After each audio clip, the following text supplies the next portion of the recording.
Bismillahirrahmanirrahim. Assalamualaikum warahmatullahi wabarakatuh. Alhamdulillah, alhamdulillahilladzi an'amana bi ni'matil imani wal islam. Allahumma shalli wa sallim wa barik ala sayyidina Muhammad wa ala alihi wa ashabihi ajmain. Amma ba'du, la hamla wa la quwwata illa billahil aliyil azim. Kaum muslimin dan muslimat yang dirahmati Allah Subhanahu wa taala. Hari Raya Idul Fitri merupakan momen berbahagia bagi semua umat muslim.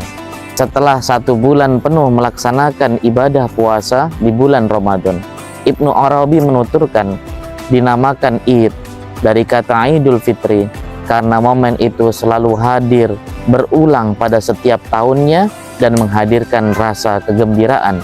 Namun apa jadinya jika momen sukacita itu masih ada sebagian orang lain yang bersedih karena tidak merayakan Idul Fitri sebagaimana mestinya, sebagaimana kisah sebatang kara anak yatim yang diadopsi oleh baginda Nabi Muhammad SAW. Kaum muslimin dan muslimat yang dirahmati Allah Subhanahu wa taala. Syekh Utsman bin Hasan bin Ahmad Asy-Syakir Al-Khuwairi dalam kitabnya Durratun Nasihin mengisahkan sosok anak yatim yang bersedih di hari raya Idul Fitri. Kemudian karena iba, Rasulullah SAW pun mengasuhnya. Dikisahkan suatu hari Rasulullah SAW berangkat untuk melaksanakan sholat Id. Di perjalanan beliau melihat begitu banyaknya anak-anak bermain dengan cerianya. Tapi Rasulullah SAW terkejut begitu di hadapannya ada seorang anak kecil, seorang diri dengan berpakaian kumal sembari menangis. Merasa iba, Rasulullah SAW pun bertanya, "Wahai anak kecil, apa yang membuatmu menangis? Kenapa tidak ikut bermain bersama teman-temanmu?" Kebetulan anak kecil itu tidak tahu bahwa yang bertanya di hadapannya adalah sang Rasul. Anak itu kemudian menjawab, "Wahai laki-laki di hadapanku, ayahku telah meninggal saat mengikuti satu peperangan bersama Rasulullah SAW. Setelah itu ibuku menikah lagi dan memakan semua harta-hartaku. Lalu bapak tiriku mengusirku dari rumahku. Sejak itu, aku pun tidak lagi memiliki makanan, minuman, pakaian, dan rumah. Ketika telah sampai hari ini, yaitu Idul Fitri, aku melihat begitu banyak anak-anak berbahagia dengan ayah-ayah mereka. Aku pun sedih dan menangis." Setelah mendengar penjelasan anak yatim tadi, Rasulullah begitu merasa ibanya dan bermaksud untuk merawatnya. "Wahai anak kecil, bersediakah jika aku menjadi bapakmu, Aisyah menjadi ibumu, Ali menjadi pamanmu, Fatimah menjadi bibimu, Hasan dan Husain menjadi kedua saudara laki-lakimu?" Anak itu pun tahu bahwa yang dihadapannya adalah Rasulullah SAW. Kemudian dia menjawab, "Bagaimana mungkin aku tidak senang, wahai Rasulullah?" Nabi pun membawanya pulang ke rumahnya, memberikan pakaian yang indah, memberikan makan kepadanya sampai kenyang, menghiasinya dan memberikan minyak wangi yang harum. Sekarang anak itu sudah bisa bermain dengan penuh tawa bersama dengan teman-temannya dan penuh dengan kebahagiaan. Melihat itu, anak-anak yang lain melihatnya penasaran. "Bukankah engkau yang dulu menangis?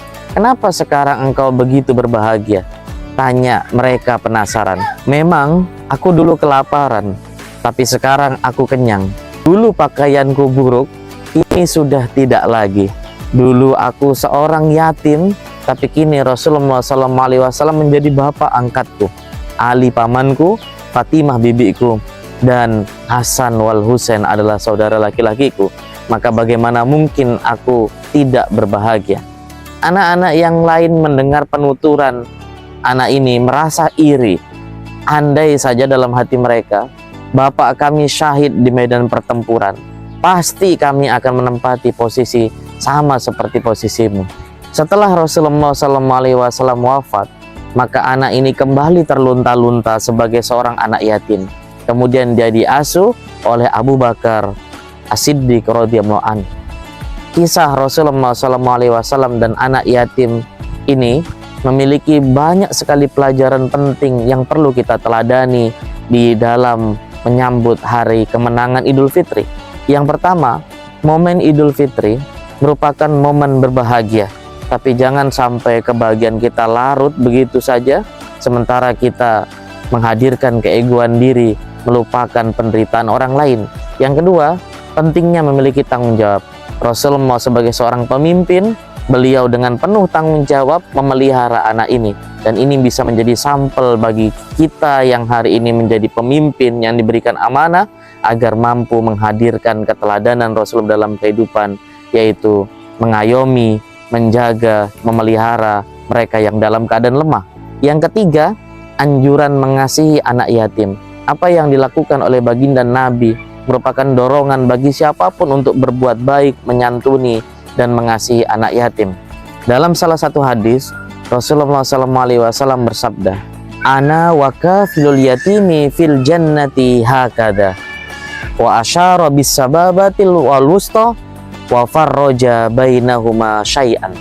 Aku, kata Nabi, dan orang yang mengurus atau menanggung anak yatim itu kedudukannya di surga seperti ini. Beliau mengisyaratkan dengan kedua jarinya, yaitu jari telunjuk dan jari tengah, serta agak merenggangkan keduanya. Rawahul Bukhari.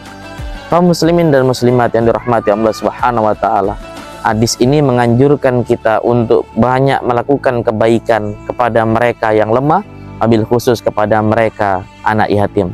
Mari kita jadikan momentum Idul Fitri yang penuh dengan kebahagiaan ini juga sebagai momen berbagi kebahagiaan terhadap sesamanya. Momen Idul Fitri merupakan momen yang istimewa dan penuh dengan kebahagiaan, tapi akan lebih istimewa lagi kalau kebahagiaan itu dirasakan oleh orang-orang yang memang ada di sekitar kita sekalian. Mudah-mudahan kita senantiasa mampu menghadirkan kebaikan setelah sebulan kita berpuasa, dan kemudian kebaikan itu menjadi sifat perilaku kebiasaan kita dalam kehidupan sehari-hari, menghadirkan banyak kebaikan untuk sesamanya. Demikian, semoga bermanfaat. Wallahu a'lam bishawab. Hadanallahu wa iyyakum ajma'in. Ihdinas siratal mustaqim. Wallahul muwaffiq ila aqwamit thoriq. Assalamualaikum warahmatullahi wabarakatuh.